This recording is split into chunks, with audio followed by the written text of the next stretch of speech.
थोड़ा कर्म के बारे में थोड़ी बात हो गई, थोड़ी धर्म के बारे में बात हो गई। अब ज्ञान और भक्ति के बारे में भी बात करेंगे।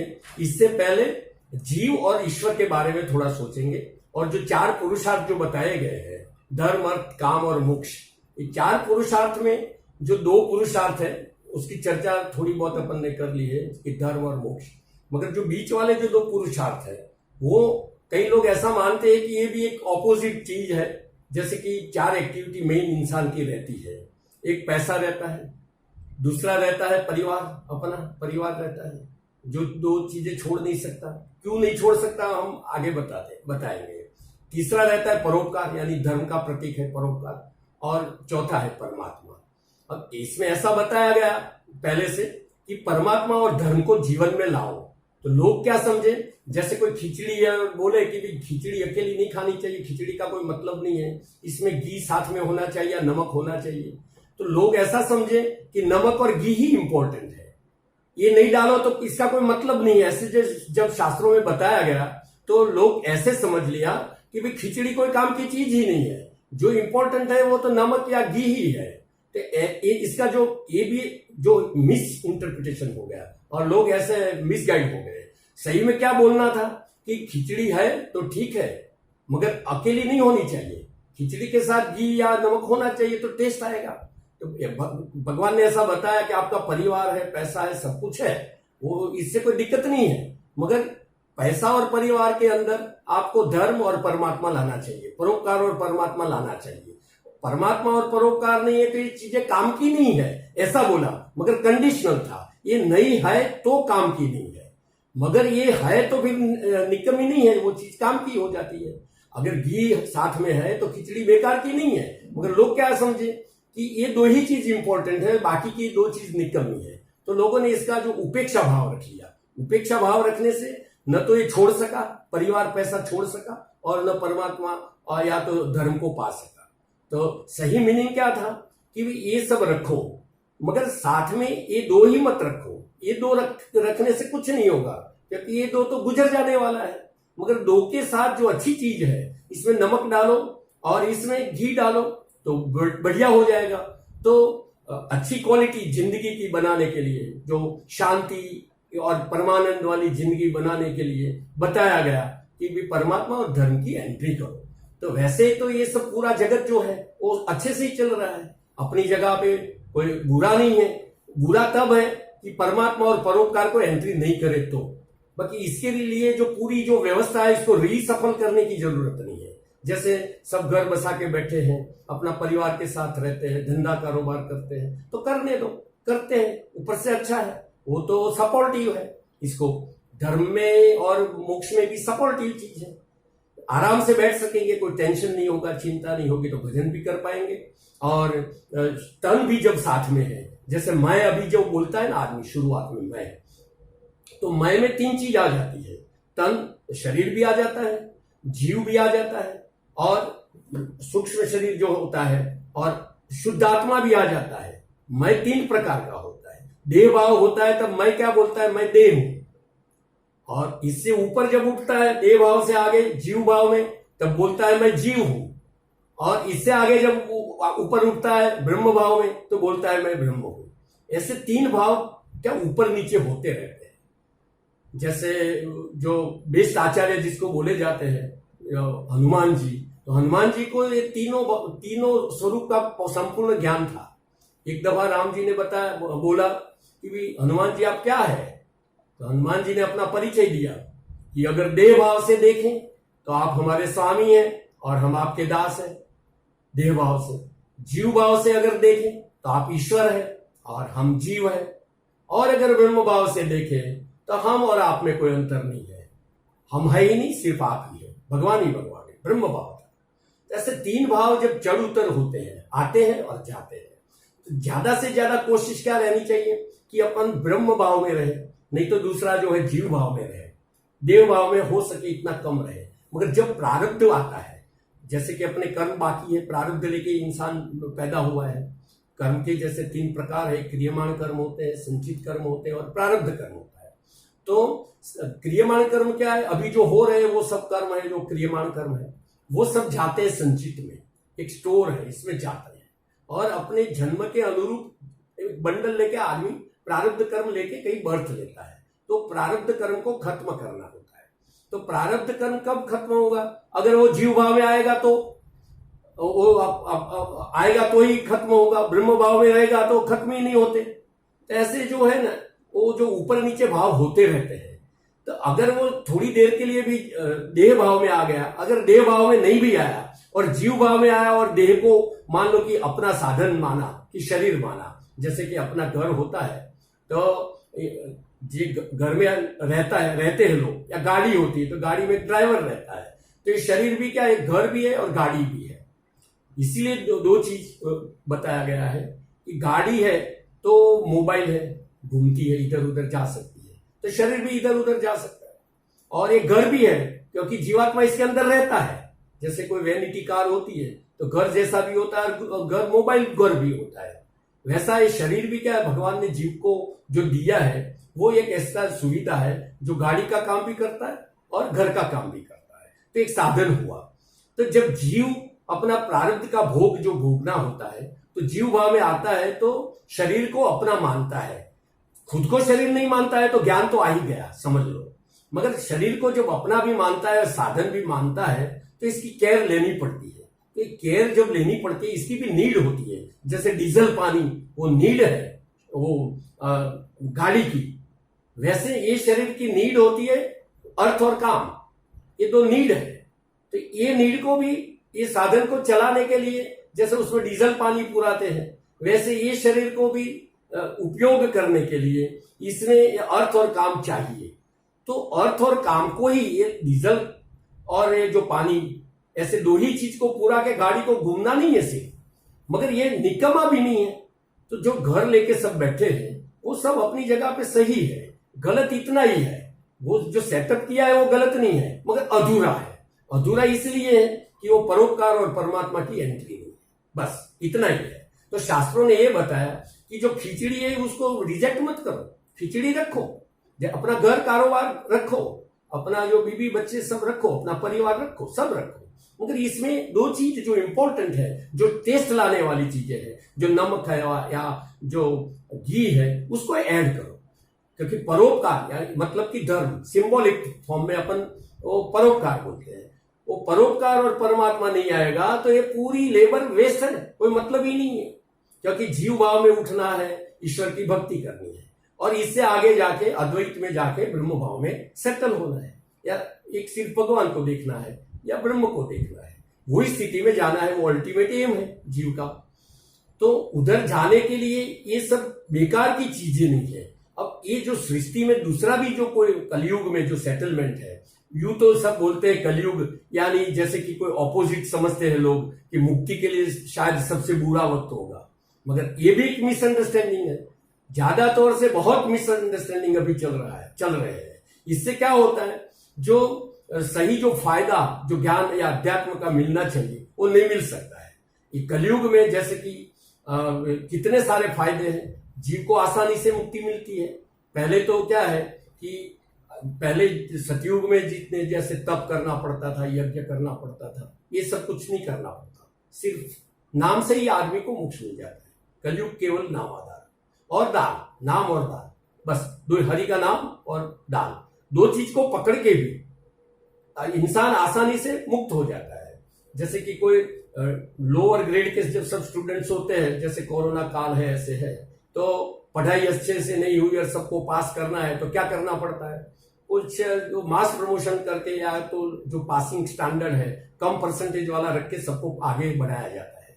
वैसे कलयुग में क्या है, भगवान जानते हैं कि भी इतना कोई तप कष्ट वो तो सब होने वाला है ही नहीं, तो ऐसा करो कि भी ये जो है कलयुग में थोड़ा स्टैंडर्ड लोअर स्टैंडर्ड सेट नहीं करोगे तो कोई पास ही नहीं होगा। तो कलयुग में क्या है, इतना कोई कठिन परिश्रम मुक्ति के लिए नहीं करना है, सिर्फ भगवान का भजन करना है और दया धर्म या जो परोपकार की वृत्ति लानी है, इतने से आसानी से मुक्ति मिलती है। तो कलयुग तो ये हिसाब से देखे तो फेवरेबल है। दूसरा क्या है कि आज की तारीख में विज्ञान है, तो विज्ञान से क्या होता है, पहले जंगल में जाना पड़ता था, गुरु को ढूंढो तो गुरु मिलेगा, अभी गुरु सामने से मिलते हैं। शहर में आते, उद्बोधन देते। किताब का शास्त्र की कृपा भी नहीं थी, क्योंकि वो प्रिंटिंग का ऐसी बुक्स वगैरह नहीं था, तो किसी से श्रुति से श्रवण करके ही शास्त्र का ज्ञान होता था। जंगल में जाके, आश्रम में जाके बैठना पड़ता था, सुनना पड़ता था, तभी जाके ये पॉसिबल था। आज की तारीख में ये विज्ञान के जमाने में बहुत आसानी से घर पे बैठ सकते हैं। जंगल में जाओ तो जंगल में क्या, वो सब मच्छर रहते हैं, सांप, पशु वगैरह रहता था, तो लोगों को वो लकड़े लगा, वो लकड़े लेके जला के वो अग्नि का वो बनाना पड़ता था। फिर कपड़े का कुछ नहीं है तो राख वगैरह लगाना पड़ता था, त्रिशूल जैसा लगा के रखना पड़ता था। कोई हिंसक पशु आ गया तो क्या है, अग्नि सदा रखते थे, इसलिए कि कोई बाघ आ गया, कुछ सांप वगैरह वो नहीं आए। इतना सब करने के बाद भजन होता था। अब रूम में बैठे भी, जैसे कि पवन देव भी, पंखा से अपन पवन देते हैं आज की तारीख में साइंस की कृपा से, और जो एसी है तो गर्मी में भी अनुकूल वातावरण हो जाता है, ठंडी में के लिए हीटर वगैरह भी रहता है। इतनी सारी सुविधाएं हैं, तो ये तो इतना आसान होना चाहिए। कलयुग में तो बहुत आसान है कि शांति से बैठ के भजन भी कर सकते हैं। और दूसरा, पानी, मान लो पहले तो क्या था, पानी और रोटी के लिए झंझट बहुत थी। कितनी कोशिश करें तब पीने लायक या स्नान करने लायक पानी मिलता था, नहीं तो नदी के किनारे रहना पड़ता था। अब घर में ही पानी आ जाता है। तो इतनी सारी सुविधा होने के बावजूद, और मनुष्य अवतार है, इतना विज्ञान का सहारा है, शास्त्र भी मिलते बहुत सस्ती कीमत में, गुरु की भी कृपा है, सब इतनी सारी कृपाएं होने के बावजूद अगर इंसान अपना जो मुक्ति का जो ध्येय है उसको सिद्ध नहीं कर ले तो अच्छा नहीं है।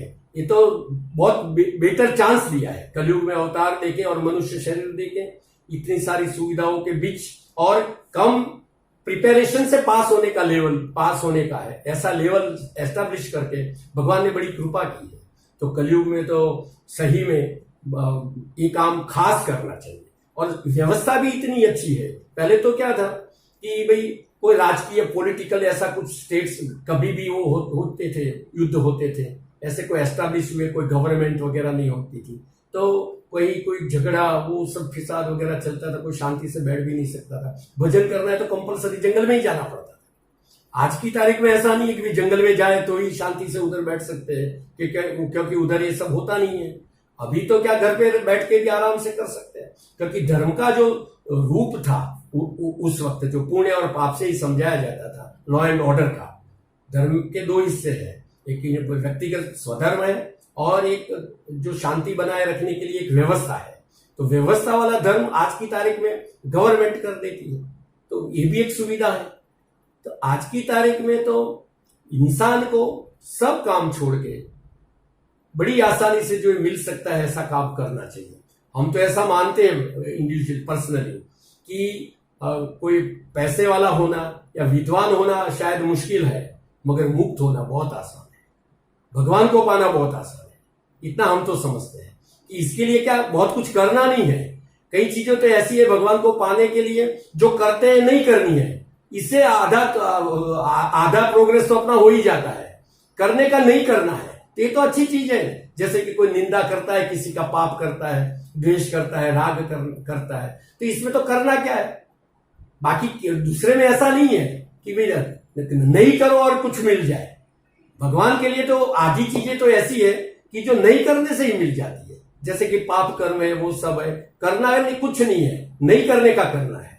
तो ये तो बहुत, ये भी तो सुविधा है, मगर समझना पड़ता है कि कैसे भगवान को पाया जाए। और अभी लोग धर्म के कार्य भी कितने अभी हो रहे हैं, बहुत अच्छी चीज है। आज की तारीख में आप देखो तो बहुत धर्म कार्य हो रहे हैं जो इतने शायद पहले नहीं थे। तो फिर भी लोग कई दलील करते हैं, कई लोग ऐसी दलील करते हैं कि तो फिर भी इतना धर्म कार्य हो रहा है तो फिर भी इतना अधर्म क्यों है। तो इसमें इसका मतलब ये नहीं है कि अधर्म का एग्जिस्टेंस है, इसमें धर्म कार्य जो करते हैं इसका कुछ रोल नहीं है। इसमें ऐसा सोचना चाहिए कि इतना धर्म कार्य करते हैं तो फिर भी जब इतना अधर्म है, तो अगर कोई धर्म कार्य ही नहीं करे तो कितना अधर्म होता है। तो इसमें ऐसा समझना चाहिए कि अपना धर्म कार्य का अपना फोर्स कम पड़ रहा है, इसके सामने लड़ने के लिए ताकत कम पड़ रही है, तो धर्म कार्य को बढ़ाना चाहिए। ये निराश होने के लिए नहीं है कि वो पहलवानी जो युद्ध जैसे होता है, तो अभी थोड़ा भी अधर्म का अगर धर्म के ऊपर जो कुछ है कंट्रोल है तो ज्यादा परिश्रम करके पहलवानी बता के वो अधर्म को दबा देना चाहिए। तो धर्म कार्य में निराश होने के बदले अपन को ज्यादा अटेंशन देके धर्म कार्य को बढ़ा के अच्छा माहौल बना देना चाहिए। और इसमें कोई भी सिस्टम, जैसे कि अपने सरकार का बताया, तो ये जो धर्म का काम करती है, समाज भी बहुत अच्छी तरह से सेट है।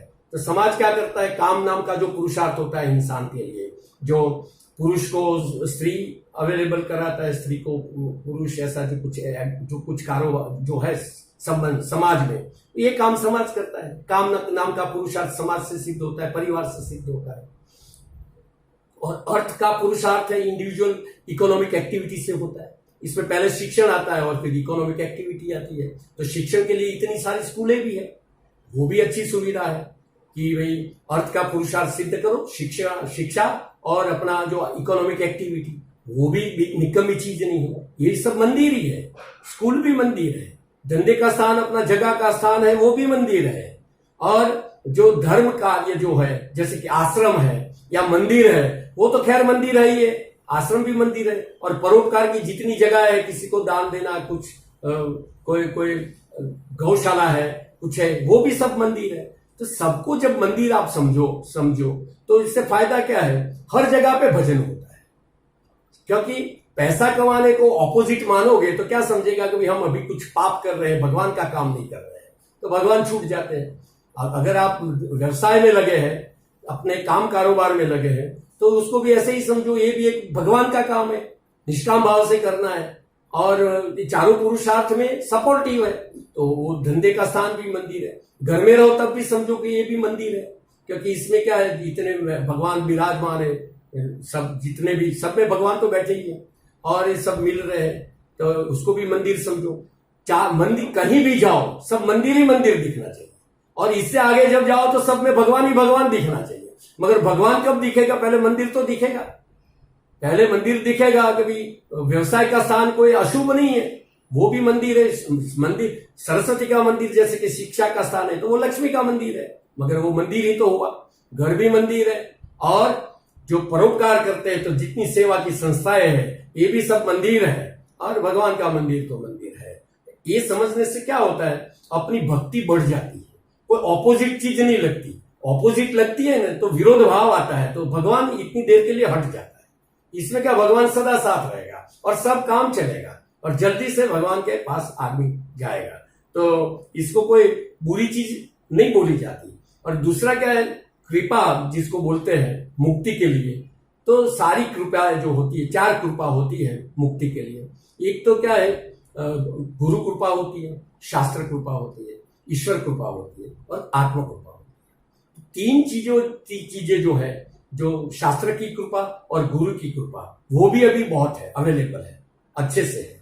और ईश्वर की कृपा, जैसे कि कोई किसी को क्या बहुत उलझा हुआ नहीं है लाइफ, या कोई डिसीज वगैरह नहीं है, तो वो उसको भगवान की कृपा मान के सिर्फ आत्म कृपा की ही चिंता करनी है। मुक्ति क्यों नहीं मिलती, खुद के ऊपर कृपा नहीं है कि हमें मुक्त होना है, हमें भगवान को पाना है। अब जब ये टारगेट ही कोई नहीं बनाता है, तो कैसे मिलेगा। जैसे कोई टारगेट बनाता है कि भाई हमें कैलाश जाना है, तो एक न एक दिन वो जाएगा। अगर कभी सोचा ही नहीं है कि हमको कैलाश जाना है, तो कैसे ऑटोमेटिक पहुंच जाएगा। दिल पे हाथ रख के अगर कोई कह सकता है कि हमारी कामना है कि सही में भगवान मिले, जब ऐसी कामना ही नहीं की है कि हमको भगवान का दर्शन हो या भगवान के धाम में जाना है, तो कैसे जाएगा। जब संकल्प ही नहीं किया, तो काम ही कैसे होता है। जैसे कि कोई तीर्थ यात्रा में जाते हैं कि हमको भगवान के साक्षात दर्शन हुए, तो उधर कोई रूप तो जाता नहीं है, तो घर पे ही आ जाता है। तो ये तो सही दिल में तमन्ना है अगर, तो वो भी भगवान भी मिलते हैं। मगर कोई प्लेन लेके भी भगवान आ जाए, चलो बैठ जाओ हम धाम में लेके जाते हैं, तो बोलेंगे भी अभी नहीं, अभी बाद में जाएंगे। तो सही से अगर देह ही नहीं बनाया है भगवान को पाने का, तो भगवान नहीं मिलते।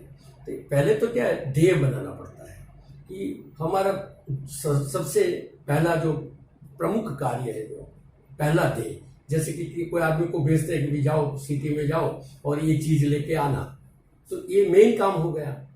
अब ये काम ही छोड़ के दूसरा काम करके आएगा, कोई लारी पे वो गोलगप्पा खा के यूं करके आएगा और वो भूल जाएगा कि भाई हम तो ये काम तो भूल गए, तो फेरा फोकट है, वो निकम्मा हो जाएगा पूरा प्रयास।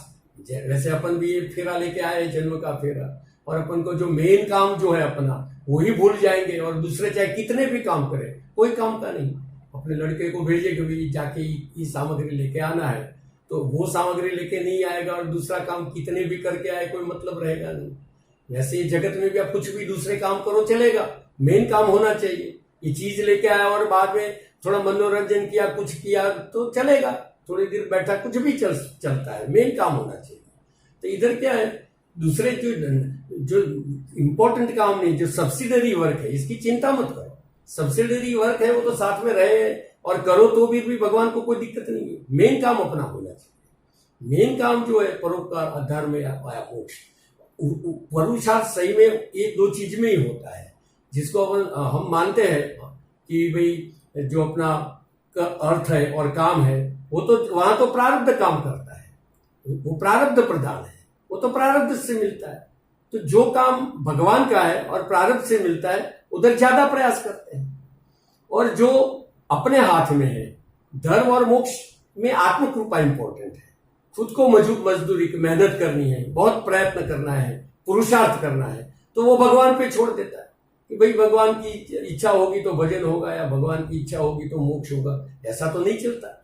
हाँ, इसमें चलता है कि भाई भगवान की इच्छा होगी वो बीवी मिलेगी, भगवान की इच्छा होगी इतना पैसा मिलेगा, वो चल सकता है, क्योंकि प्रारब्ध ज्यादा इसमें प्रधान है, प्रारब्ध लेके ही पैदा हुआ है। तो अर्थ और काम में प्रारब्ध प्रधान है, और जहां धर्म और मोक्ष है वहां पुरुषार्थ प्रधान है। तो जो जीव है वो उल्टा करता है, जो अपने हाथ में है वो भगवान पे छोड़ देता है, और जो भगवान के हाथ में है वो अपने हाथ में ले लेता है। तो मेहनत, दोनों साइड मेहनत बेकार हो जाती है। जहां करनी है वहां मेहनत नहीं करता, और जहां नहीं मेहनत करनी है वहां मेहनत करता है। तो ऊपर से तो उल्टा हो गया, ऐसा हुआ ना, उल्टा हो गया। अब इसलिए जितनी भी संस्थाएं भी है ये दुनिया में, वो कोई निकम्मी नहीं है। एवरीथिंग जो है, जो जहां भी है, कुछ भी मान लो कि है, all is well and wisely put. हर जगह पे अपनी अपनी जगह पे सब संस्थाएं अच्छी है। जैसे संप्रदाय भी है तो धर्म और मोक्ष की बात करता है, लोगों को परोपकार सिखाता है और परमात्मा के वहां ले जाता है। जो समाज है तो काम के पुरुषार्थ की सिद्धि के लिए मेहनत करता है और अपन को मदद करता है, वो भी बेकार नहीं है। शिक्षण है तो वो पैसे कमाने में, अर्थ की प्राप्ति में मदद करता है। इकोनॉमिक एक्टिविटी भी निकम्मी नहीं है, सब कुछ ठीक है। घर लेके सब बैठे हैं तो व्यवस्था है, अच्छे से सब कुछ चल रहा है। सिर्फ कमी इतनी है कि परोपकार और परमात्मा की एंट्री लानी है, और सही में यही पुरुषार्थ करना है। वो पुरुषार्थ तो क्या है, स्फूर्ण होके भी वो काम होने वाला है, क्योंकि आपका प्रारब्ध है। तो इसके लिए कुछ नहीं करोगे, सपोर्ट देना है। ऐसा है कि जो अपने हाथ में है वो काम करना है, स्फूर्ण हुआ, अपना जो कारोबार है, अपना जो ड्यूटी है, अपना जो कर्तव्य है, उसका पालन करना है। बाकी ज्यादा इसके पीछे कुछ लगना नहीं है, वो तो ऑटोमेटिक मिलता ही है। मगर जो कोशिश करने से मिलने वाला है, आत्म कृपा करके मिलने वाला है, वहां तो खुद को मेहनत ही करनी पड़ती है। और आत्म कृपा कब होती है? जैसे कि भगवान क्या बोलते हैं कि खुद की तेरी कृपा नहीं तो तेरे को कोई मदद नहीं करेगा। खुद की कृपा होगी तो ईश्वर भी मदद करता है। खुद की कृपा है तो गुरु भी मिल जाते हैं। खुद की कृपा है तो शास्त्र भी काम लगते हैं। नहीं तो घर पे शास्त्र पढ़ा है, गीता भी पढ़ी है, कोई काम की नहीं रहेगी। बाजू में ही मंदिर है, कोई काम का नहीं है। बाजू में ही आश्रम है, कोई आचार्य है, वो भी कोई काम का नहीं है। क्योंकि जब उपयोग ही नहीं कर रहा है, खुद की तमन्ना ही नहीं है। जैसा बच्चा पढ़ता है और पढ़ने की तमन्ना नहीं है तो बुक्स या उसका टीचर क्या करेगा, स्कूल भी क्या करेगा। खुद को पढ़ना है तो स्कूल नहीं है तो कहीं दूसरी जगह जाके भी मेहनत करके वो ज्ञान प्राप्त कर लेगा, कुछ भी कर लेगा। इसमें सिर्फ और सिर्फ आत्म कृपा ही बलवान है। इसका उदाहरण दिया गया है शास्त्रों में कि जैसे एक नदी होती है तो नदी को क्रॉस करनी है तो क्या कितनी चीजें चाहिए, तो बोलते हैं कि नाव चाहिए, और इसको चलाना, शेलर जो बोलते हैं उसको चलाने वाला जो केवट या वो चाहिए, तो जो उसको गुरु बोला, उसको शास्त्र बोला, और अनुकूल वायु होना चाहिए कि तो जो ईश्वर की कृपा जिसको बोलते हैं, प्रतिकूलता नहीं होनी, अनुकूलता होनी चाहिए। वैसे संसार में भी अनुकूलता है और भजन कर सकते हैं, तो मान लेने का कि ईश्वर की कृपा है, भजन कर सकते हैं। इतनी चीजें हैं, मगर बैठने का सोचना तो खुद को पड़ेगा। आत्म कृपा होगी तो जाके बैठेगा, तो सामने किनारे जाएगा। अब खुद बैठना ही नहीं है तो ये नाव भी क्या करेगी, गुरु भी क्या करेगा, वो जो सेलर है वो भी क्या करेगा, कोई काम का नहीं है। मांझी जिसको बोलते हैं वो भी क्या करेगा, कोई काम की चीज, कोई भी चीज काम की नहीं बचती, होने के बावजूद भी उसका उपयोग नहीं होता। तो आत्म कृपा भी कब होती है, उसको पहले समझ होनी चाहिए कि मुक्ति के लिए सिर्फ आत्म कृपा चाहिए। ईश्वर की कृपा तो सदा के लिए है ही है, थोड़ी बहुत कम ज्यादा होती है कोई प्रतिकूलता अनुकूलता से, मगर थोड़ी ज्यादा मेहनत करके भी वो मिल जाती है। मगर आत्म कृपा को कैसे पैदा करना, तो इसके लिए क्या है, वो इम्पोर्टेंस है ना, आत्म कृपा का इम्पोर्टेंस समझना चाहिए। वो स्वाध्याय और सत्संग से समझा जाता है।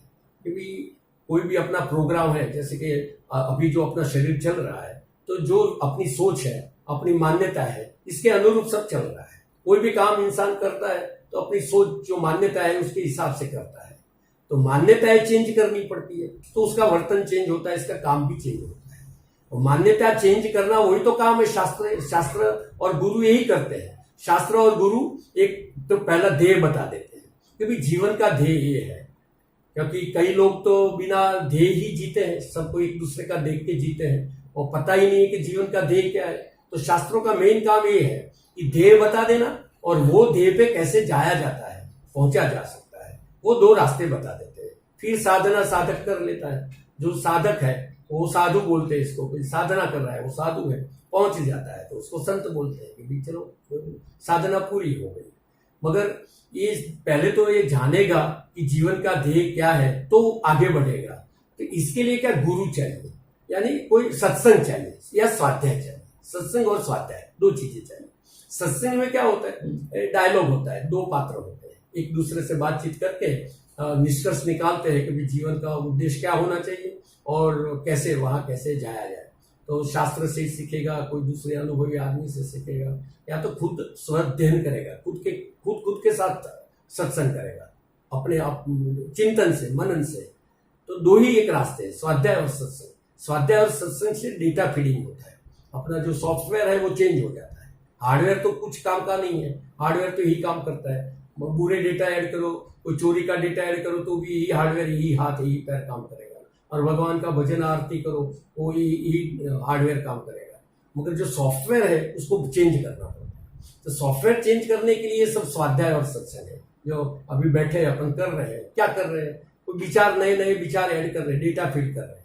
ये डेटा से क्या पुराने या गलत या शंका वाले जो सोच है वो एलिमिनेट हो जाएगी, और जो नई है वो नई इंप्रेशन लेके, नई वासनाएं लेके अंतःकरण में वो स्टोर होगी।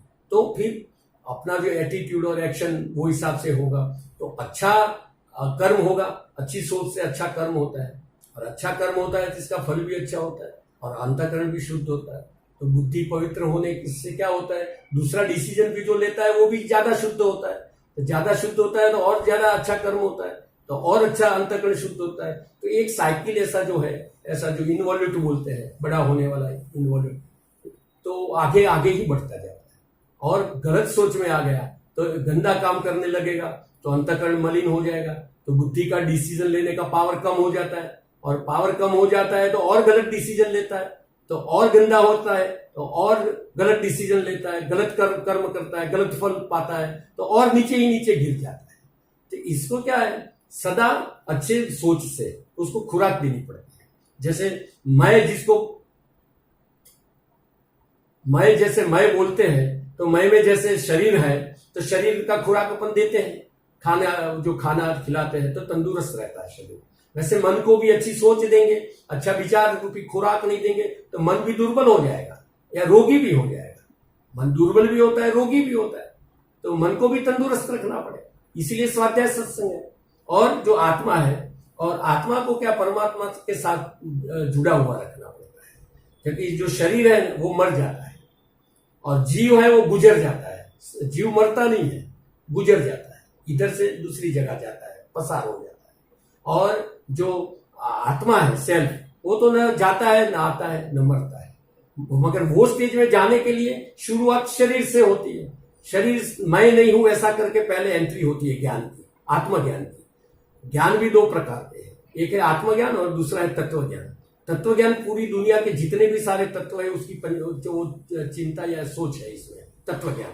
वो तत्व ज्ञान मदद रूप है मोक्ष में, मगर सबसे बड़ा जो इंपॉर्टेंट है वो आत्मज्ञान, कि मैं को असल रूप से जानना। मैं शरीर हूं वो गलत है अपना कंसेप्ट, तो वो जान लेता है कि शरीर मेरा साधन है, मैं इसका मालिक हूं और मैं अलग हूं और मैं ईश्वर का अंश हूं। ये जानने से क्या होता है, शरीर के साथ जो दोस्ती रहती है तो इसके सुख दुख ज्यादा लगते हैं खुद को। वो मर जाएगा तो वो सोचेगा हम मर जाएंगे, एक्चुअली क्या है उसका रिलेशन है, ज्यादा क्लोज रिलेशन है। क्लोज रिलेशन से जिसके साथ रिलेशन होता है उसका सुख दुख अपन को लगता है। जैसे कोई अपना दोस्त है और इसको कोई तबीयत खराब हुई तो चिंता और दुख खुद को भी होता है कि भाई मेरा दोस्त है उसको सुख दुख हो रहा है। मान लो कि 4 दिन पहले कोई झगड़ा हुआ और दोस्त के साथ से दोस्ती छूट गई, फिर वो बीमार होगा तो दुख नहीं होता। जैसे शरीर के साथ संग रहता है तो शरीर का सुख दुख खुद को लगता है, मगर वो शरीर से मैं जुदा हूं ऐसा मान लेता है तो ऐसा सुख दुख नहीं होता। तो ये भी एक जरूरी पार्ट है ज्ञान, इसीलिए ज्ञान की भी एंट्री होती है। धर्म को समझा, कर्म को समझा, कर्म के फलों को समझा, अब यहाँ ज्ञान आता है कि भाई मैं कौन हूं। मैं कौन हूं इसमें 2 विचार है। ज्ञानी क्या सोचते हैं कि भाई हमको जीव के रूप से नहीं जानते हैं, वो जानते हैं कि हम ब्रह्म है, कुटस्थ है, सिर्फ दृष्टा है, ऐसा मानते हैं। तो वो क्या है, परब्रह्म यानी निर्गुण ब्रह्म की उपासना करते हैं। तो गीता में भगवान ने बताया कि ये थोड़ा दिक्कत वाला काम है। तो और जो ईश्वर की उपासना करते हैं, जैसे खुद को जीव मानेगा तो वो ईश्वर की उपासना करेगा। ईश्वर की उपासना करने में क्या है, वो इतना तकलीफ वाला काम नहीं है, वो थोड़ा आसान है, क्योंकि वो अव्यक्त है, ये थोड़ा व्यक्त है। व्यक्त को समझना अच्छा है। अर्जुन ने गीता में खास दो ही क्वेश्चन किए थे। एक क्वेश्चन तो ये किया था कि भाई 2 जितने सारे मार्ग है इसमें प्रमुख 2 मार्ग है, एक सांख्य का है और एक कर्म का है, कर्मयोग है और सांख्य योग है। तो इसमें कौन सा अच्छा है मेरे लिए, क्या करना चाहिए? आप कहीं सांख्य योग की बात करते हैं, कभी कर्मयोग की बात करते हैं, तो निश्चित रूप से जो मेरे लिए श्रेयस्कर हो वो मुझे बताओ। तो भगवान ने बताया कि ज्यादा प्रैक्टिकल कर्मयोग है तेरे लिए, क्योंकि वो संसारी था, परिवार था, सब था, ऐसा था। और इसकी प्रैक्टिकल वैल्यू भी बताई। प्रैक्टिकल वैल्यू एक अलग होती है, वैल्यू दोनों की एक होने के बावजूद भी प्रैक्टिकल वैल्यू अलग होती है। और दोनों एक होने के बावजूद अलग भी होते हैं और अलग होने के बावजूद एक भी होते हैं। कैसे? जैसे कि कहीं जाने का, दिल्ली जाने के 2 रास्ते हैं, तो दोनों रास्ते दिल्ली ही ले जाते हैं, इसलिए दोनों को एक ही बोला जाएगा, क्योंकि एम एक हो गया उसका जो है कि भाई दिल्ली ही ले जाते हैं। तो ये तरीके से अगर सोचे तो दोनों एक है, और रास्ते से सोचे तो 2 रास्ते अलग भी है, मगर देह से एक ही हो जाता है। तो दोनों में अल्टीमेट जो रिजल्ट आता है ब्रह्म भाव या भगवत भाव, इसलिए ये दोनों रास्ते एक ही है, सांख्य और योग। मगर इसकी प्रैक्टिकल वैल्यू इसलिए ज्यादा है कि वो आसान है, आसानी से जाया जा सकता है, कच्चा रोड नहीं है, पक्का रोड है। और प्रैक्टिकल वैल्यू भी है, कुछ छोड़ना नहीं है, सिर्फ ज्ञान, यू अंडरस्टैंडिंग या कर्म करता रहे और तो फिर भी मुक्ति मिल जाती है। संसार में रह के भी उस सिस्टम को डिस्टर्ब नहीं करनी है, न तो संप्रदाय की सिस्टम को डिस्टर्ब करनी है, न सरकार की सिस्टम को डिस्टर्ब करनी है, न समाज की सिस्टम को डिस्टर्ब करनी है, न तो शिक्षा की जो अभी पद्धति है उसको भी डिस्टर्ब करनी है, और ये जो है अपना धंधा या कारोबार रोजगार है वो भी डिस्टर्ब नहीं करना है, सब ऐसे ही रखना है। और सिर्फ अंडरस्टैंडिंग लाके सिर्फ समझ लाके और अपना काम कर लेना है। तो भगवान ने बताया ये अच्छा है। वैसे उपासना में भी भगवान के 2 रूप के लिए अर्जुन ने सवाल किया था। दूसरा सवाल, 2 ही सवाल प्रमुख थे। दूसरा सवाल ये किया था कि मैं कौन से रूप का उपासना करूं। भगवान के तो एक अव्यक्त रूप है और व्यक्त रूप है। तो भगवान ने बताया कि अव्यक्त रूप का जो है वो ध्यान करना मुश्किल है, वो कठिन है उधर पहुंचना, क्योंकि मन से भक्ति होती है। मन है चंचल, कर्म किए बिना रह नहीं सकता, रूप का आसरा नहीं दो, सहारा नहीं दो तो ज्यादा समझ नहीं सकता है। तो बताया कि भी ये तेरे लिए ज्यादा आसान है। तो ये बता के छोड़ दी भगवान ने बात, कभी यही रास्ता तू पकड़े, ज्यादा अच्छा है। तो भगवान जब बता रहे हैं कि भी कर्म योग अच्छा है, और भगवान जब बता रहे हैं कि भी जो भगवान के जो निर्गुण रूप की उपासना करना, तो सब दूसरे भी रूप है, तो दूसरे रूप को भी समझ और ये आसान रहेगा तो इसको आसान मान के वो करना चाहिए। जैसे जीव के रूप 3 होते हैं, एक शरीर के रूप से देखो तो व्यक्त दिखता है और जीव रूप है वो अपन समझते हैं। जैसे जीव के भी 3 रूप है और शुद्ध रूप है, वैसे ईश्वर के भी 3 रूप है। ईश्वर भी क्या परब्रह्म रूप है, भगवान का परमात्मा जिसको बोलते हैं, वही एक ईश्वर का रूप भी है। और जब अवतार, ये जगत का रूप या अवतार भी, राम कृष्ण के रूप में अवतार भी आते हैं। जितने भी फॉर्म्स है, ये फॉर्म्स एक तो अवतार है, नहीं तो प्रतीक है। प्रतीक और अवतार है, मगर सब भगवान के प्रतीक और भगवान के अवतार है। और ईश्वर है, ईश्वर जो है ना, तो वो रूप जब नहीं लेता तब है, मगर एक्टिव है, डायनेमिक है, मगर रूप नहीं लेता, ऐसा फॉर्म है जो योगियों का भगवान है। और तीसरा ब्रह्म रूप है जो इनएक्टिव, यानी जिसको स्टेटिक फॉर्म बोलते हैं।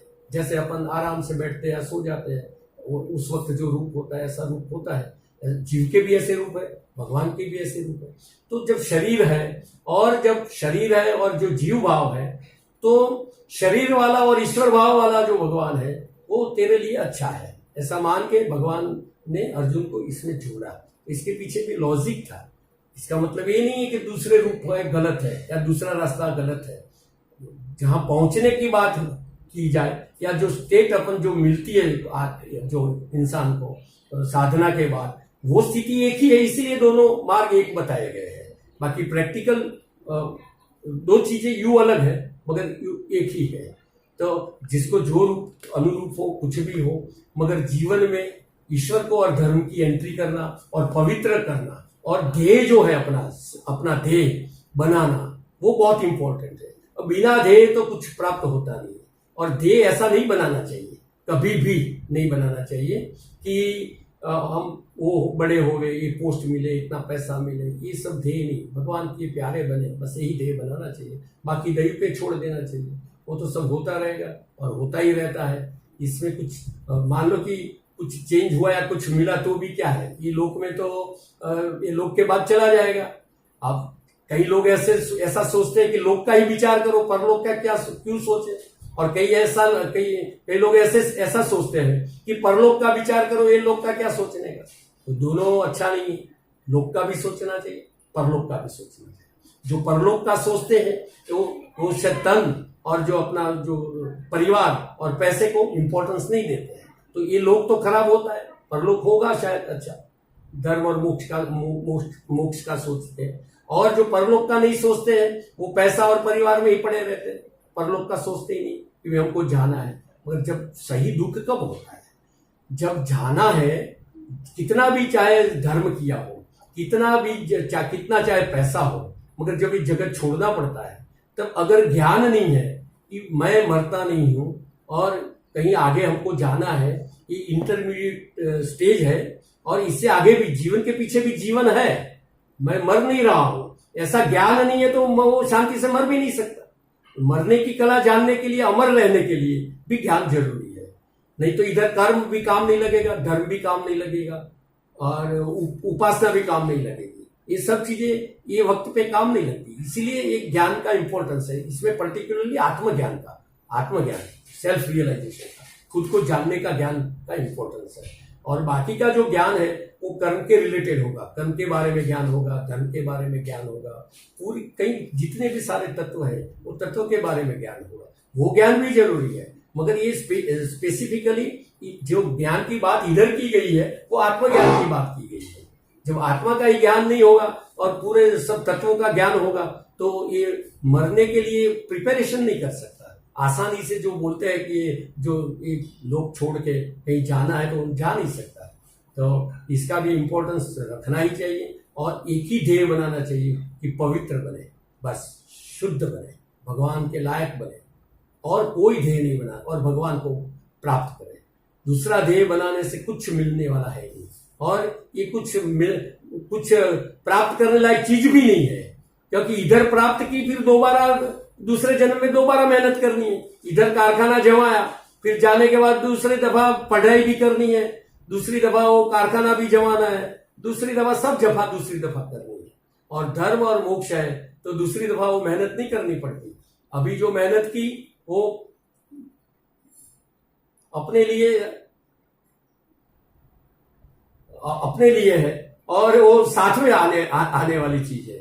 तो जो साथ में आने वाली चीज है उसका ज्यादा केयर करना चाहिए, जो साथ में नहीं आने वाली चीज है उसको कम इम्पोर्टेंस देना चाहिए। ये इतना तो सेंस सबको होता ही है कि भाई जो लंबे वक्त तक अपना साथ देती है उसको ज्यादा पकड़ो, जो साथ नहीं देती है उसको छोड़ दो। और आगे जाके कहीं मिलने वाला ही नहीं है जो चीज, ये तो गलती से मिल भी सकता है, वो जो नहीं मिलने वाली चीजें है उसका ज्यादा इम्पोर्टेंस देना चाहिए। जगत में जैसे पैसा तो मान लो कि है, कोई अर्जुन था तो अर्जुन को इतना ज्ञान तो था कि भाई चलो पैसा है या जो राज्य है या कुछ भी है, कारोबार है, धन है, ये इससे ज्यादा तो इम्पोर्टेंस परिवार का है। इसलिए बोला कि हम परिवार जनों को हम मारेंगे नहीं, क्योंकि वो राज्य से प्यार नहीं था। जो था दुर्योधन को ऐसा था कि हमको राज्य मिले, चाहे कि जितने भी लोग मर जाए, अपने रिलेटिव मर जाए, कुछ भी संबंधी मर जाए, तो कुछ था नहीं, तो ये अज्ञानी था। अर्जुन को कम से कम ये तो ज्ञान था कि पैसा और पदार्थ से परिवार आगे है। प्रायोरिटी का पता था कि पैसा और कुछ भी है वो परिवार के लिए है, इतना समझता था।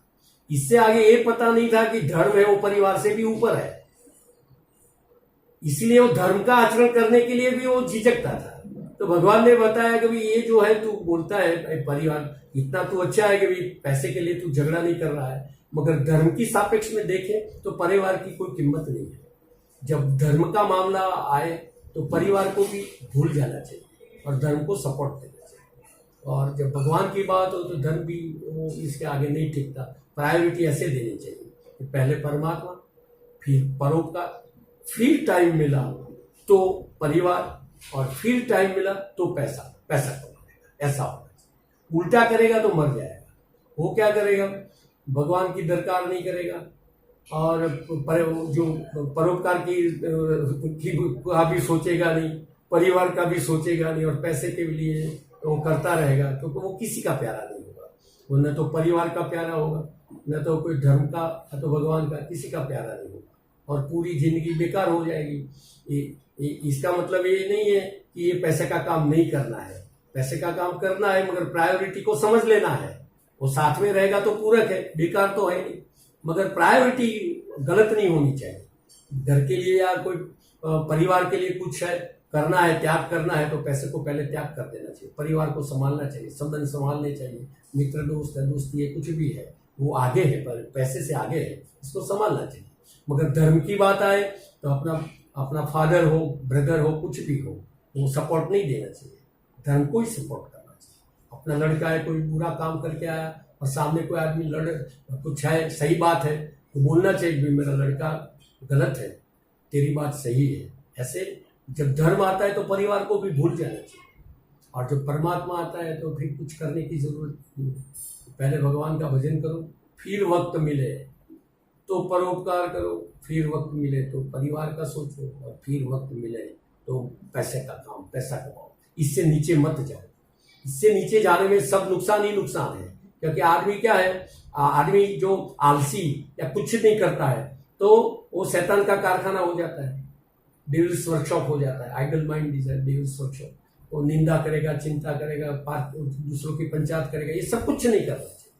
करे तो यही करना चाहिए, सब छोड़ के ये काम क्रम में अगर रखेगा तो चारों चीज वो लास्ट में पाएगा। वो पैसा भी मुक्ति का हेतु हो जाएगा, परिवार भी मुक्ति का हेतु हो जाएगा, और परिवार के लिए भी दूसरे जो सदस्य है अपनी माफी, वो भी अपने क्या, अपने जैसे आत्मा ही है। वो तो ये लोक में ऐसा कि कोई पत्नी बन के आया है, कोई बच्चा बन के आया है, मगर वो इंडिविजुअल जीव है, वो लोगों को भी मुक्ति की सुविधा हो जाएगी और संस्कार होगा, तो ये भी अपना काम करके पास होकर चले जाएंगे। ये तो क्या धर्मशाला जैसा है, पड़ाव है, जगत में आते हैं और अपना काम सिद्ध करके चले जाना है।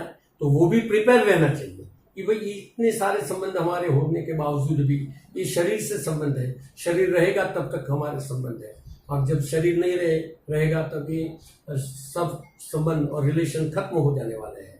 मगर वो हमारे जैसे ही एक आत्मा है, अपना कुछ ऋणानुबंध है, तो प्रेम से रहो एक एक पल। ऐसा नहीं कि वो जाए फिर रोना पड़े। रोता कौन है, जिसको लगता है कि जब जिंदा था तब हम अच्छे से नहीं रहे, या प्रेम से नहीं रहे, जो प्रिपेयर्ड नहीं होता है वो रोता है। जिसको कि भी हमसे हुआ उतना सब अच्छा किया तो उसको दुख नहीं होगा, क्योंकि ये तो जाना है, सबका कर्म है। हम भी लाइन में ही है, ऐसा नहीं है कि भी हम लाइन में नहीं, सब ये लाइन में है। और ये बोलते हैं ना कि जगत का सबसे बड़ा आश्चर्य ये है कि लोग मरते हैं तो फिर भी देखने वाले सोचते हैं कि हम कभी मरने वाले नहीं हैं। एक आश्चर्य है, मगर ये तो नॉनसेंस बात है। इंसान को पता होना चाहिए कि ये लाइन में ही जब खड़े हैं और आगे वाला का ये हाल हो रहा है तो अपना भी वही हाल होने वाला है। तो जब एग्जाम होनी ही है, भी मार्च की 25 तारीख को एग्जाम होनी है, तो प्रिपेयर्ड रहना चाहिए।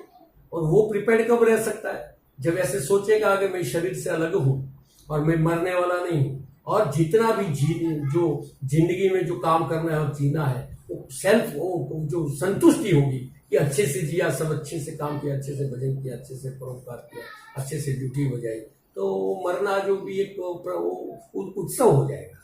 और वही तो अमरत्व है कि कोई दर्द दुख के सिवा आराम से खुद की इच्छा से ही वो छोड़े शरीर को, क्योंकि बस हम जाएंगे, हम रेडी है, प्रिपेयर्ड है। जैसे इतनी तमन्ना होनी चाहिए कि हम बैगेज लेके, जैसे बच्चे को कहीं बाहर जाना है तो कितना प्रिपेयर्ड रहता है कि कब गाड़ी आए और कब हम बैठे और कब चले जाए। जो इंसान ऐसे करके प्रिपेयर्ड रहता है कि हमारा वो सब काम बैगेज सब बाइंड अप करके हम बैठे हैं, राह देख के बैठे हैं कि कब हम जाए, तैयार होके बैठा है, तो उसको मुक्ति अवश्य मिल जाती है। क्योंकि इसकी कहीं कोई आशा भी नहीं है, आशा वहां वास होता है, अब वही आशा नहीं है। उसको लगता है कि जो करना है हमने सब कर लिया, चारों पुरुषार्थ सिद्ध करके बैठा है। और पैसा कमाने की लालसा नहीं रहेगी, परिवार के बारे में भी कोई सोच नहीं रहेगी, परोपकार करने में भी बहुत किया अब करना वो भी सोच नहीं रहेगी, और भजन से भी संतुष्टि होगी, भगवान के अलावा कुछ और दिखेगा ही नहीं। ऐसे स्टेज में मरने से पहले आ जाए तो समझो कि मुक्ति मिल गई। देह छूटने से पहले देह की आसक्ति निकल जाए, जगत को छोड़ने से पहले जगत की आसक्ति निकल जाए, यही काम और साधना करे तो पॉसिबल है, इम्पॉसिबल नहीं है बहुत। मगर उसको ध्येय ही नहीं बनाओ तो नहीं हो सकता, तो इसको ध्येय ही नहीं बनाता है। मुक्ति क्या है और ये जीवन का ध्येय यही होना चाहिए। और नहीं भी करे तो एक दिन तो जाना है, तो रोते रोते जाना है, मजबूरी से या तो मजबूती से, यही करना अच्छा है। तो शास्त्र में ज्ञानी पुरुष क्या करते हैं, वो समझ के ही ये कर लेते हैं।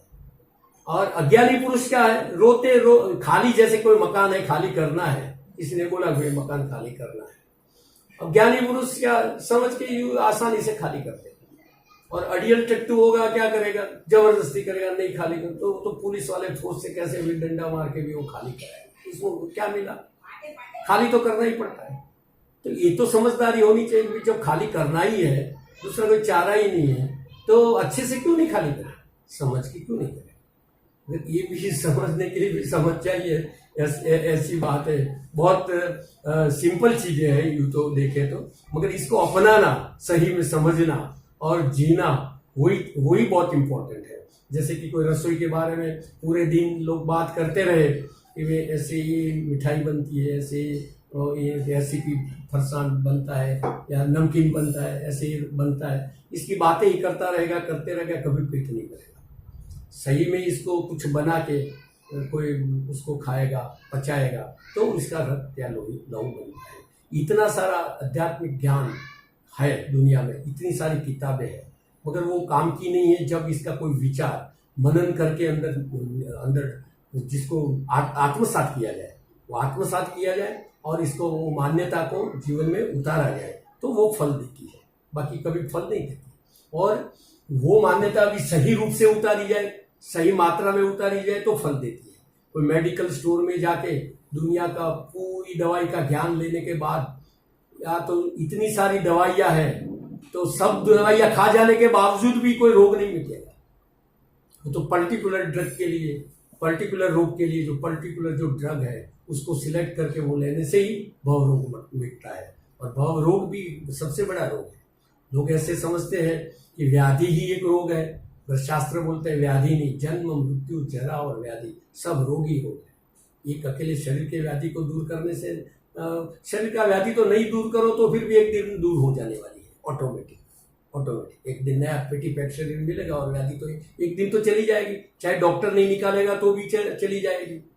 मगर दूसरी जो व्याधियां है वो जो है जन्म मृत्यु का जो चक्र है, वो उसको मिटाने के लिए ये जो टैबलेट है, हरी हरी रस रूपी जो आस्वाद है, सिरप है, उसको पीना चाहिए।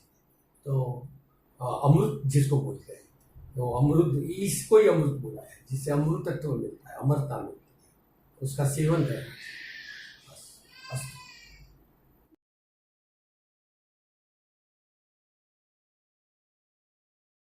तो जैसे जी कर्म जो होता है, कल पहले बताया था कि कर्म के दो अंश होते हैं।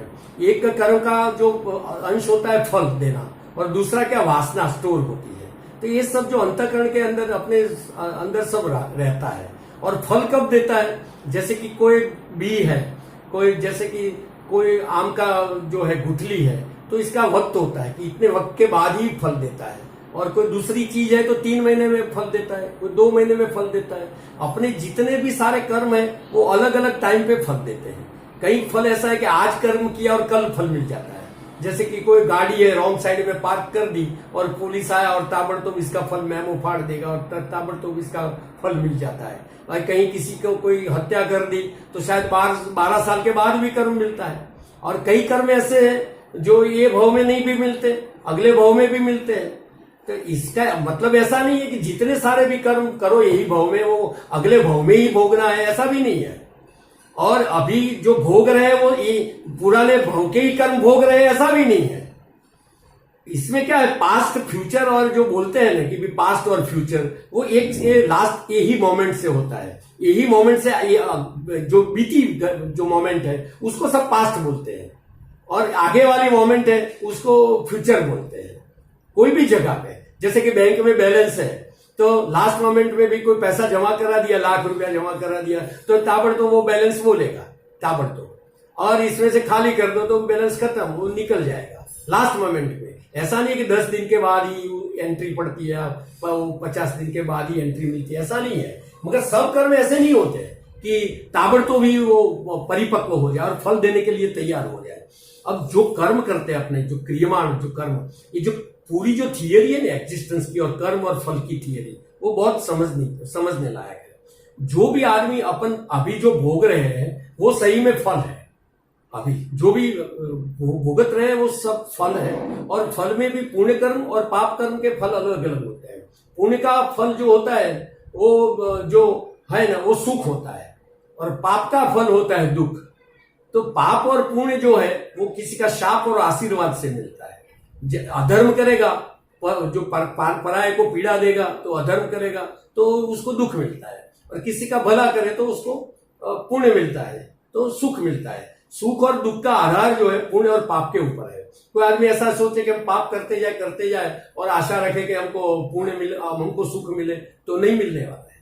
और कोई सोचे कि भी हम पुण्य करें और कहीं भी, तो गलती से उसको पाप भी नहीं मिलेगा, क्योंकि कर्म का सिद्धांत ऐसा है, प्रकृति के अंतर्गत है, तो इसलिए वो जड़ है। जैसे कोई नीम का पेड़ बोया है और माला करके बैठेगा कि भी वो मीठा हो जाए, तो वो मीठा नहीं होगा। और आम का पेड़ लगा के बैठे कि भी ये खराब हो जाए, तो भी वो बबूल नहीं हो जाता है। चाहे कुछ भी कर लो, और अच्छा कर्म किया है अच्छा ही फल मिलने वाला है, खराब कर्म किया है तो खराब फल मिलने वाला है। मगर ये जो कर्म का जो फल जो मिलता है, वो कर्म कैसे होता है, कर्म किससे होता है, कैसे होता है, तो इसके बारे में एक बताया गया है कि भाई जितने भी अपन जो फल भोगते हैं अभी, वो ग्रहों के थ्रू भोगते हैं। जैसे कि कोर्ट में क्या होता है, न्यायाधीश थ्रू होता है ऑर्डर करता है कि भाई इसको 5 साल की सजा दे दो, इसको 2 साल की सजा दो। कोई भी सजा है, सजा करने वाला न्यायाधीश होता है। तो लोग क्या बोलते हैं कि ये सजा न्यायाधीश ने दी। एक्चुअली न्यायाधीश सजा नहीं देता है, जो कर्म के अनुरूप न्यायाधीश सजा देता है। न्यायाधीश तो क्या एक मीडिया है, वो जज करके अपने कर्म के अनुरूप वो सजा देता है। अब सोचते क्या है, अपन सोचते ऐसे है कि न्यायाधीश ने हमको सजा दी, हमको फांसी लगा दी। न्यायाधीश कुछ नहीं करता है, ये तो एक इंटरमीडिएट एक एजेंसी है जो कुछ देखती नहीं है, वो कर्म के अनुरूप फल देते हैं। तो ग्रह भी आप सोचो कि भाई ग्रह फल देते हैं अच्छा बुरा, तो वो गलत है। सही में क्या है कि अपने कर्म के हिसाब से अपन को फल मिलते हैं, कोई देता नहीं है। वो तो एक टाइम होता है जब सुख दो और साथ में ताबड़तोड़ दुख, ऐसे मिक्स नहीं हो सकता। जैसे कि कोई एंजॉय कर रहा है और साथ में एक ही टाइम में वो दुखी भी होगा, ऐसा नहीं होता। इसलिए तो टाइम का पीरियड रहता है। जब सुख का पीरियड होता है तो सब सुख का इवेंट चलता है, और अगर दुख का पीरियड होता है तो दुख के कर्म जो है वो फल देते हैं। ऐसे जीवन में आते हैं, वो खेल पूरा ग्रह के थ्रू होता है, वो जज है। और खुद की कोई इच्छा नहीं होती कि ये आदमी को मैं दुखी करूं। जैसे कि कोई देव है, बुध देव है, शनि देव है, वो खुद की मर्जी से नहीं सोचते कि इसको मैं नुकसान करूं, इसको मैं फायदा करूं। मगर बोला ऐसे जाता है कि भाई ये ग्रह पीड़ा दे रही है। अपनी सजा अपने कर्मों से होती है, तो फिर भी बोला ये जाता है कि जज ने हमको सजा दी, ये जज ने हमको 3 साल की सजा दी या जेल की सजा दी। मगर वो सही में ऐसा नहीं है। मगर ये जो ग्रह भी अधीन है, ग्रह किसके अधीन है? अपने कर्मों के अधीन है। और अपने जो कर्म है वो अपनी समझ के अधीन है। अपने कर्म कैसे होते हैं? जैसी अपनी समझ होती है वैसे अधीन है। कर्म अपनी समझदारी के ज्ञान के अधीन है, और अपना ज्ञान जो है वो सत्संग के अधीन है। जैसा संग और विचार करोगे इसके अधीन है। अच्छा संग होगा, अच्छा सोच कांटेक्ट होगा, सत्संग के अधीन है। अच्छे विचार है तो अच्छे कर्म होंगे, अच्छे कर्म होंगे तो अच्छे फल होंगे, और वो ग्रह के थ्रू अपन को मिलता है। और अपनी अच्छी सोच भी किसके अधीन है? वो सत्संग के अधीन है। और सत्संग भी किसके अधीन है? सत्संग भी आत्म कृपा से अधीन है। खुद ही जब सोचता है कि मुझको मेरा कल्याण करना है, तब और ईश्वर की कृपा या गुरु की कृपा या तो जो इस सारी शास्त्र की कृपा मिलती है, और ये तीनों की कृपा मिलती है तब सत्संग होता है। मगर ये 3 चीजें भी कब मिलती है? तो अभी जब जैसे बताया कि आत्म कृपा होती है कि खुद को ही खुद का कल्याण करना है, मुझे मेरा ही कल्याण करना है, ऐसा भाव जब जगता है तो ये 3 कृपा होती है, तब सत्संग मिलता है। सत्संग मिलता है तो अच्छी सोच आती है, अच्छी सोच आने से अच्छा कर्म करता है, अच्छा कर्म करता है तो फिर अच्छा फल मिलता है। और ये पूरा साइकिल ऐसा है जगत में जो चल रहा है। तो पूरा ये इंपॉर्टेंस यही तो है कि वो तो ऑटोमेटिक चलने वाला है, मगर करना क्या है? आत्म कृपा करके सत्संग करना है। डेटा अच्छा फीड हो जाएगा, अच्छे कर्म करोगे, अच्छा फल मिलता रहेगा, तो आदमी सुखी सुखी हो जाएगा। ये सिंपल थियरी है। और कर्म में भी क्या है? अभी जगत में जो क्रियमाण कर्म करते हैं, इसमें भी फल कैसे प्राप्त होता है? तो इसका भी एक सिद्धांत है कि कोई बोले कि हम कर्म करते हैं तो हमारे कर्म के अनुरूप ही फल मिले, ऐसा नहीं है कि हमने कर्म किया तो ये फल मिलेगा, ऐसा नहीं है। अपने कर्म के कर्ता का रोल है, दे जो बोलते हैं ना, अपना जो कर्ता का रोल है, मगर सब कर्ता के अधीन नहीं है। कर्ता के उपरांत भी बहुत सारी चीजें हैं, जैसे देश है, काल है, कर्ता है, क्रिया है, ये सब चीजें हैं, करण है, साधन है, और फिर दैव है। ये 5 चीजें इकट्ठी होके कर्म का फल बनता है। इसलिए गीता में भगवान ने बताया कि कर्म करता जा, मगर फल की इच्छा नहीं रख, ऐसा नहीं। फल तेरे हाथ में नहीं है, कर्म करना तेरा अधिकार है, फल में तेरा अधिकार नहीं है। क्यों? कि फल तेरे प्रयास के उपरांत भी बहुत सारी चीजें मिलने के बाद बनता है। जैसे कि कोई खेती में है, खेती का काम कारोबार कोई करता है, और कोई मान लो कि बाजरा या कोई गेहूं को बोएगा, और कोई जगह ही अच्छी नहीं होगी, तो रिजल्ट चेंज हो जाएगा। करता वही है, मगर मरुभूमि में कुछ भी लगाया तो इतना रिजल्ट नहीं आएगा। काल भी मान लो कि मानसून में कोई चीज होती है, या तो विंटर में होती है, और समर में बोएगा तो भी रिजल्ट नहीं आता है। बहुत सारे पैरामीटर्स है। 18वां अध्याय में भगवान ने बताया है कि अधिष्ठान, कर्ता, क्रिया और 5वां अध्याय, ये सब मिलके कर्म का फल बनता है। इसलिए तू इसका हेतु मत बन कि तेरे से ही कर्म का फल मिलता है, ऐसा नहीं तो नुकसान हो जाएगा। तू समझ कि प्रॉपर टाइम पे, प्रॉपर जगह पे, प्रॉपर प्रोसीजर से भी बोना पड़ता है। जैसे कि गेहूं का भी 1.5 इंच अंदर डालना पड़ता है, और 6 इंच अंदर डाल दे तो कर्म करेगा तो भी फल नहीं मिलेगा, क्योंकि इसकी जो प्रक्रिया होती है, प्रोसेस होती है, उसका भी इंपॉर्टेंस है। और जो अपना काम है, ध्यान रख के कटाई करना, वो करता खुद का भी काम है। और लास्ट में आता है दैव। दैव यानी क्या है? कि कोई बारिश नहीं गिरे, कुछ ये नहीं गिरे, उसको बोलते हैं दैव। दैव यानी ऐसा प्रारब्ध नहीं है। दैव यानी ऐसा फैक्टर कि जो इसके अलावा का फैक्टर होता है, जो अपने हाथ में नहीं है। ये सब मिलता है तब फल मिलता है। तो आदमी सोचे कि हमने सारा इतना कर्म किया मगर फल क्यों नहीं मिला? क्योंकि सब अपने हाथ में नहीं है। अपने हाथ में तो कर्म करना था, बाकी दूसरे भी फैक्टर्स हैं, सबको मिला के रिजल्ट आता है। इसलिए बनाया कि भाई एक फल का हेतु तू मत बन, तो तेरे हिसाब से या तेरे कर्म के हिसाब से ही फल मिलता है ऐसा अगर मानेगा तो ऐसा लगेगा, कोई दिन फल नहीं मिला तो लगेगा तेरे को कि तो मैं खराब हूँ, और कहीं अच्छा फल मिलेगा तो खुद को जो सुपीरियरिटी कॉम्प्लेक्स में आके ज्यादा उत्साहित हो जाएगा। तो ये दोनों चीजें गलत है। इसलिए बोला कि फल को तू छोड़ दे, फल का जो अधिकार तेरे हाथ में नहीं है, बहुत सारी चीजें इकट्ठे होके कर ये जो फल मिलता है, बाकी कर्म करने में तू तेरी लिबर्टी है। इसका जो जो श्लोक है ना, जो कर्मण्येवाधिकार से, इसमें इसीलिए बताया गया कि भाई माँ कर्म फल हेतु, कर्म का फल का हेतु खुद को मत मान, फल को हेतु भी मत मान, ये भी बात है, और कर्म का फल का हेतु खुद को मत मान। तो इसलिए बोला कि भी कर्म की जो थियरी है, जो फल प्राप्त होने की, इसमें बहुत सारे फैक्टर है। जैसे कोई आदमी धंधा तो करता है, वो एक ही मेहनत करता है, एक साल में मंदी आ गई तो मुनाफा कम हो जाता है, तेजी आ गई तो ज्यादा मुनाफा, काम तो इतना ही किया, वही किया।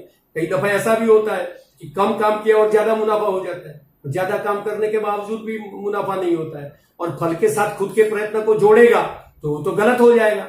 इसलिए भगवान ने बोला भी तू कर्म करता जा, बस फल जो है वो तेरे बस की बात नहीं है, इसमें बहुत सारी चीजें इकट्ठे होकर फल मिलता है। तो कभी क्या आदमी सुखी दुखी नहीं होगा, और फल मिला नहीं मिला तो फिर भी वो कर्म करता जाएगा, तो आगे उसका उत्साह भी बना रहता है, ग्रोथ भी होती है, और जो कुछ है फायदे ही फायदे हैं। ये सब अंडरस्टैंडिंग गीता में भगवान ने सब बताए हैं कि कर्म क्या है, कर्म का फल क्या है, फल कैसे मिलता है, कर्म के प्रकार कितने, कर्म के भी बहुत प्रकार है, अलग अलग ढंग से कर्म का वो क्लासिफिकेशन किया गया है। एक तो सिंपल फॉर्म से कर्म का क्लासिफिकेशन ऐसे किया गया है कि एक विहित कर्म है और निषिद्ध कर्म है। सिंपल क्लासिफिकेशन ये है, एक करने लायक काम है, नहीं करने लायक काम है। दो भाग में बंटवारा कर दिया है। जो शास्त्र ने मनाही की है, मना किया है कि ये काम नहीं करने का और ये काम करने का, तो पहले तो दो बता दिया, फिर फिर ये बताया टाइम के हिसाब से और फल के हिसाब से। तो एक क्रियमाण कर्म बताया, नित्य नैमित्तिक काम बताया। नित्य नैमित्तिक काम यानी अपना कोई प्रसंग होता है, कोई श्राद्ध के लिए या कुछ कोई वास्तु या कुछ ऐसे निमित्त के लिए करते हैं, तो वो नैमित्तिक काम है, कोई निमित्त से किया होगा। और नित्य कर्म यानी स्नान करना, संध्या, गायत्री इत्यादि जो करते हैं सुबह उठ के, जो सूर्य नारायण के वो पूजा पाठ, वो नित्य नैमित्तिक काम है, वो कंपलसरी है। फिर काम्य कर्म है, कर्तव्य कर्म है, निष्काम कर्म है, ये भी कर्म का एनालिसिस करके प्रकार होता है।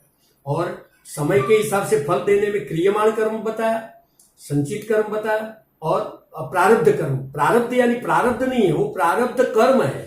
प्रारब्ध का मतलब क्या होता है? प्रारब्ध, जो पहले से ही आरब्ध हो चुका है, ऐसा कर्म कि वो जन्म लेने से पहले से आरंभ हो चुका है। जैसे हाथ में वो तीर होता है और बाण जो छूट गया है, तीर छूट गया, वो छूट गया तीर है, वो अचूक उधर जाके फिर अक्कल भी आए, कुछ आगे पीछे करेगा, मगर वो तो निशान वो साथ के ही रहेगा। जो प्रारब्ध कर्म है, तो शरीर जो बनता है वो प्रारब्ध के साथ ही, पहले प्रारब्ध बनता है फिर शरीर बनता है। तो प्रारब्ध कर्म लेके ही शरीर पैदा हुआ है, और ये सब कर्म भोगने हैं। मगर मीनवाइल क्रियमाण कर्म भी होते हैं, और ऐसा भी कर्म होते हैं, यही जगत में फल देने वाले भी कर्म होते हैं।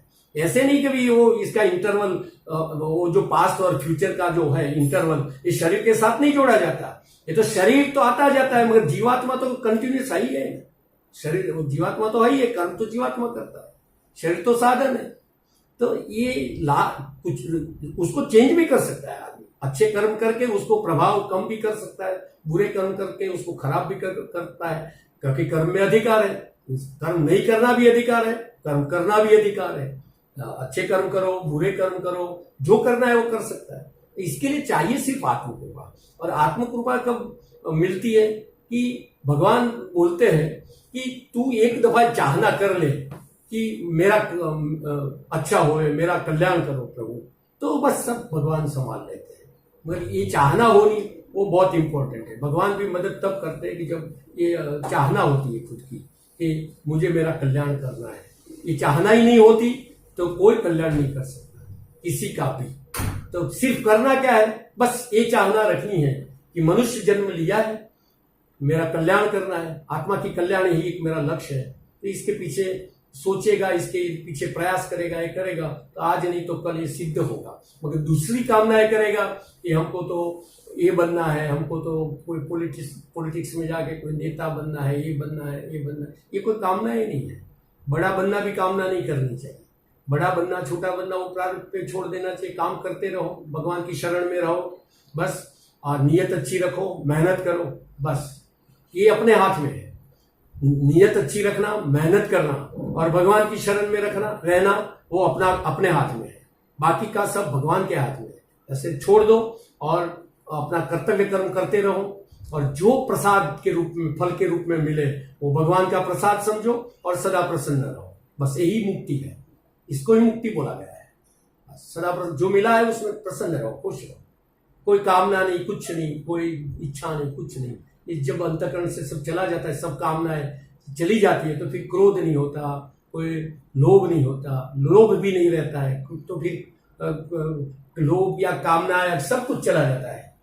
तो इंसान जो है खुद को ऐसा एहसास होता है जीते जी, जैसे कि बिल्कुल कोई दूसरी कोई चीज की जरूरत ही नहीं, कभी दुख का एहसास ही नहीं होगा। ये स्थिति बहुत सिंपल है, इतना कॉम्प्लिकेटेड नहीं है जो मानते हैं। सिर्फ करना इतना है कि प्रभु का सब है ऐसा मानना, भाई भगवान तू है और तेरा है। भगवान का दर्शन का अभी कल की एपिसोड में हम लेंगे कि भगवान के रूप कितने हैं, भगवान के स्वरूप कितने हैं, भगवान को कैसे नित्य निरंतर समझा जाए, जगत की उत्पत्ति क्या है, जगत का विनाश कैसे होता है, इसका एग्जिस्टेंस क्या है, कैसे बना है, कितने तत्वों से बना है, वो सब कल देखेंगे। ये भी डाउट्स रहता है कि जगत कहाँ से आया, क्यों आया, कैसे पैदा हुआ, तो ये डाउट कल शायद ये सब्जेक्ट लेंगे। और करना तो लास्ट में इतना ही है कि प्रभु के आदेश में रह के, प्रभु का शरण में रह के, शरण यानी ऐसा नहीं कि पैर में रहना, शरण यानी इसका आदेश को मानना, वो शरण है। शरण में रह के अपना स्वधर्म को बजाना है, और अच्छे से स्वधर्म को बजा के जो अपना जो अच्छी नीयत रख के, संयम रख के स्वधर्म को बजाना है, और जो मिले वो भगवान का प्रसाद है वो मान के खुश रहना है, संतुष्ट रहना है, सुखी रहना है, परस्पर धर्म कार्य करना है, भगवान का गुण गाना है, परस्पर बोधयंती, परस्पर कथयंती, एक भगवान का जो कथा या उद्बोधन करके जीवन को पसार करना है। बस यही मुक्ति है।